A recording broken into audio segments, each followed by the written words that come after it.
Bom, vamos lá, gente. As apresentações já foram feitas, então, um prazer, meu nome é Hugo.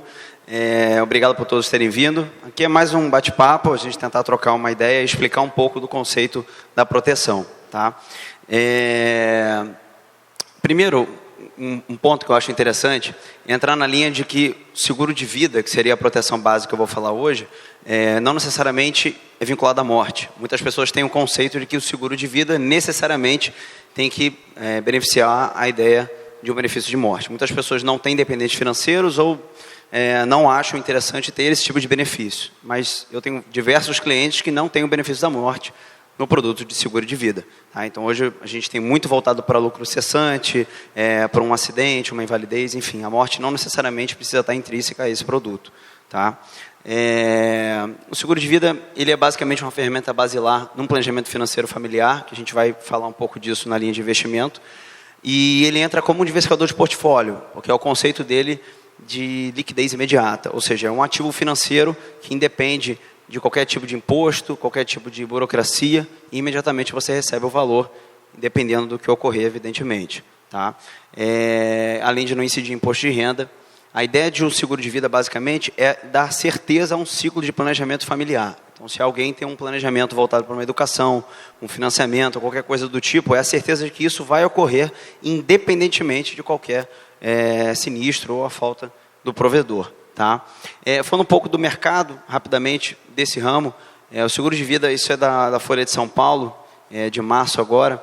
Pela primeira vez na história no país, o seguro de vida sobrepôs a venda de seguro automotivo. Tá? Então, isso é uma ideia de que o mercado vem crescendo, a cultura também vem aumentando na mesma proporção da consciência de ter um seguro de vida hoje, num planejamento financeiro adequado. Tá? A revista Exame também retratou isso já no ano passado, entrando na ideia justamente da importância disso. Hoje, uma pessoa que tem um planejamento adequado deveria ter pelo menos um conceito de uma proteção no investimento. Pelo menos esse é o raciocínio hoje que o mercado preceitua. Tá? Eu vou fazer uma diferença básica dos três conceitos de um seguro de vida. Tá? Primeiro, o seguro de vida individual, tá? Em que o enfoque principal dele é a manutenção da qualidade de vida proporcionada a si próprio ou aos seus dependentes pelo seu trabalho. Ou seja, o seguro de vida vai entrar com o conceito de proteger aquela qualidade de vida e o padrão que ele tem pelo trabalho. Então, se ele tiver um acidente, tiver alguma situação em que ele não possa prover o trabalho, a renda, o seguro de vida vai entrar com esse conceito. Tá? Então, a proteção da reserva líquida financeira e o patrimônio construído. Né?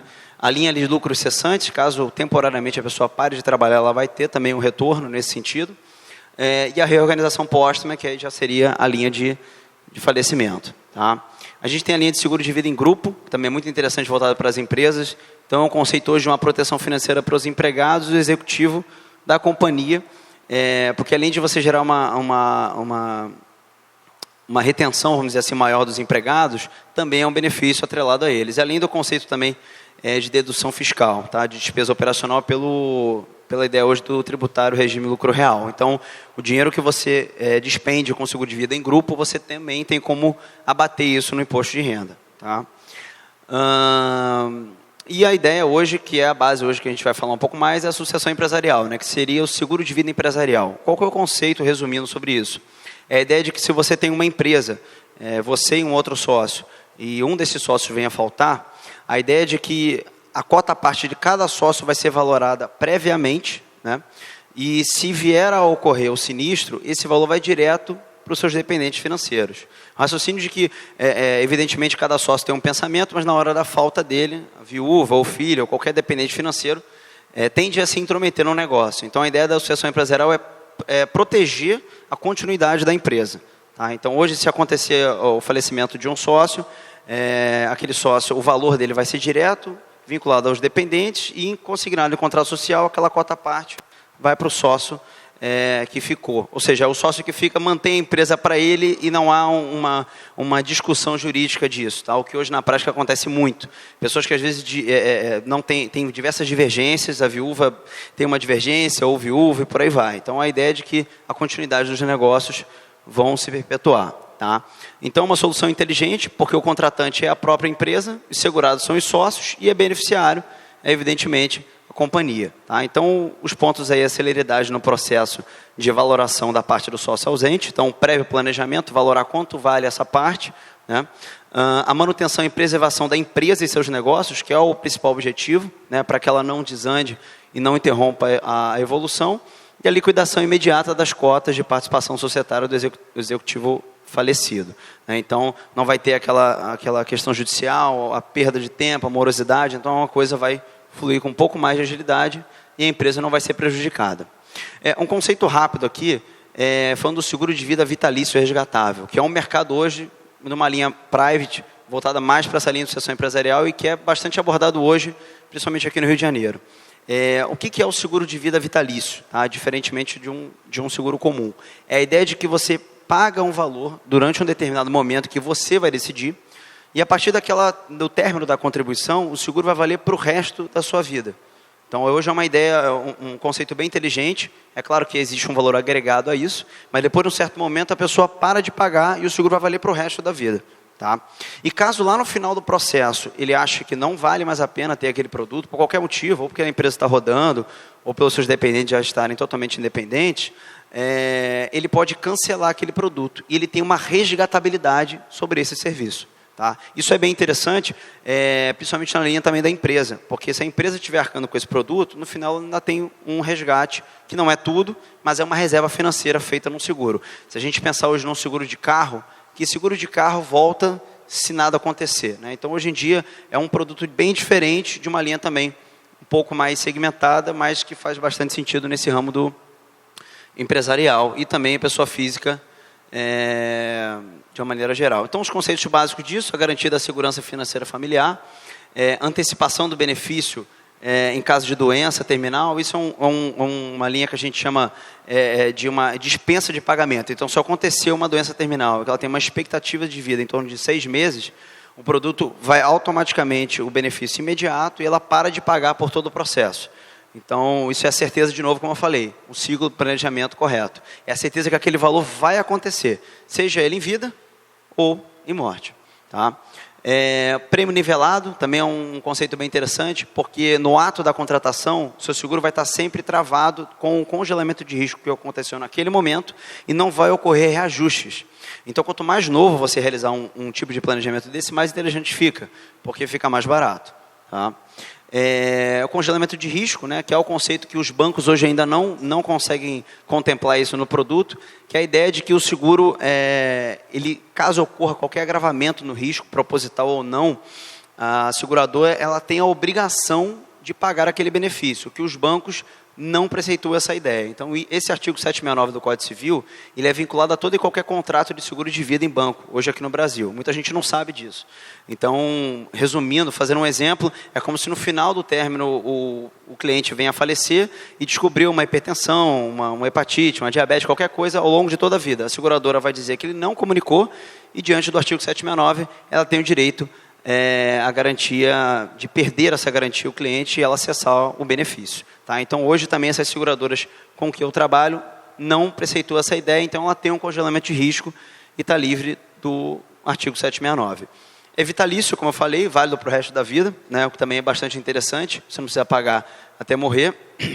Personalização de prazo de contribuição e valor segurado, então o cliente é que determina isso. Qual é o capital segurado que eu preciso? Por quê? Através de uma consultoria, evidentemente, mas é ele que vai personalizar o tempo que ele vai querer contribuir. Então, quanto mais novo ele pode projetar mais, vai diluir o valor, quanto mais velho ele vai pagar por menor tempo. Tá?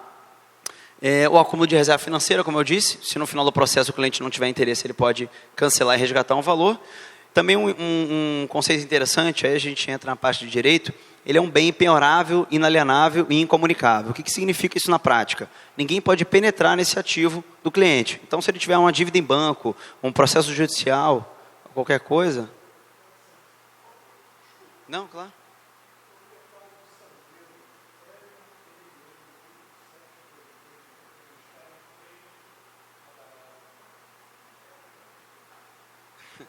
Tranquilo. Então, é um bem impenhorável, inalienável e comunicável. É o conceito de que você tiver uma dívida em banco, um processo judicial ativo, qualquer outra coisa vinculada, até um imposto de renda, uma malha fina, enfim, é um seguro que não é penhorável. Então, isso é bem interessante também para a certeza de você ter um diversificador de portfólio líquido e certo e também livre de qualquer desembaraço fiscal. Tá? O artigo 649 do CPC regulamenta o seguro de vida como um bem empenhorável. E a liquidação do custeio de inventário, né? Isso também é um assunto bem interessante, que a doutora Luciana vai falar isso com um pouco mais de calma, creio eu, da ideia de o custeio basilar do inventário. As pessoas não têm noção em que hoje um imóvel, para você fazer um inventário em torno de, vamos supor aí, 5 milhões de reais em imóvel, você tem que ter pelo menos 10% desse valor para custear esse inventário. Caso contrário, você vai ficar numa morosidade de processo, inventariado. Enfim, a ideia do seguro de vida é você ter esse valor, esses 10% garantidos, líquido e certo, para você pagar esse valor e não dar dor de cabeça para quem vai ficar por aqui. Então, o seguro de vida também entra nessa linha de raciocínio. Os 10% que eu quis dizer é porque o ITCMD, no ano passado, acima de 1.200.000, acredito, o imóvel, o imposto de ITCMD já é 8%. E mais o honorário advocatício, que vai beirar entre 1 e 5. Então, eu ainda estou sendo bonzinho, né? Vamos dizer assim, seriam 10% em cima do valor venal do imóvel. Tá? Então, também o seguro de vida entra com uma ideia de liquidação desse custeio. Tá? Bom, principais coberturas, né? Aí falando rapidamente: morte acidental, invalidez permanente total ou parcial por acidente, que é perda ou função de 2 membros ou mais, que é o IPA, invalidez funcional permanente total por doença, que é o FPD, né? Caso ela tenha alguma doença que gere uma invalidez, tem um benefício. Indenização especial de morte por acidente, aqui caso ocorra um acidente é dobrado o valor a ser pago. Tá? Diagnóstico de doença grave, diária por incapacidade temporária. Esses são 2 produtos mais interessantes de conversar, creio eu, porque há um desconhecimento geral. O diagnóstico de doença grave é um dos benefícios que mais se pagam no Brasil. Para vocês terem uma noção, no ano passado, diversas seguradoras já pagaram cerca de 60 milhões de reais só para esse benefício, no ano de 2017. Como é que funciona o diagnóstico de doença grave?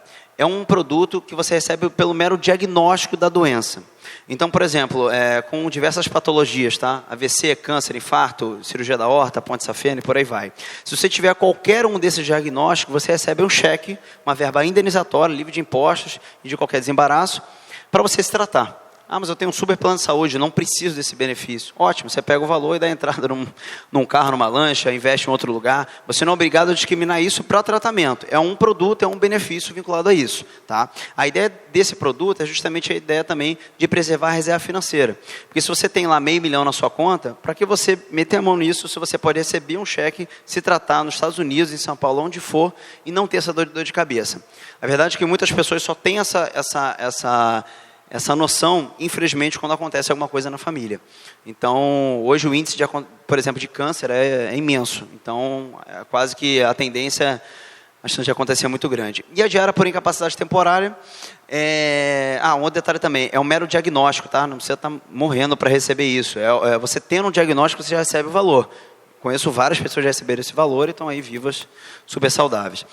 Diária por incapacidade temporária é a ideia do lucro cessante. Então, caso a pessoa pare de trabalhar momentaneamente, um acidente de trabalho ou não, qualquer situação, ela recebe um valor para custear as despesas dela em casa.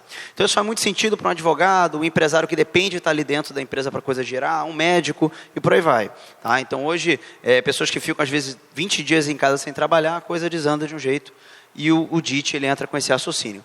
E a ciência funeral, o grande diferencial dele aqui nesses seguros é o translado internacional. Para vocês terem uma noção, hoje o custeio de fazer um translado, ele beira mais de R$100 mil, dependendo do país. A Europa, então, seria maior ainda do que na América do Sul. Então, é um conceito hoje de você ter o custeio e sem dar dor de cabeça e sem gastar a reserva que você deixou para quem está aqui. Tá? Basicamente é isso. As vantagens, então, como eu recapitulando, é um investimento de baixo custo e de não acumulação.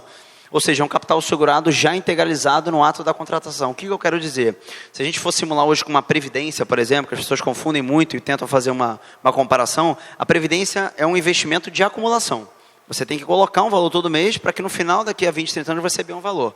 O seguro de vida não. Você conceitua, faz um cálculo que você tem que ter R$1 milhão de seguro de vida. No ato da contratação, você já tem aquele R$1 milhão. Então, se acontecer algo com você no dia seguinte, a sua família vai receber R$1 milhão.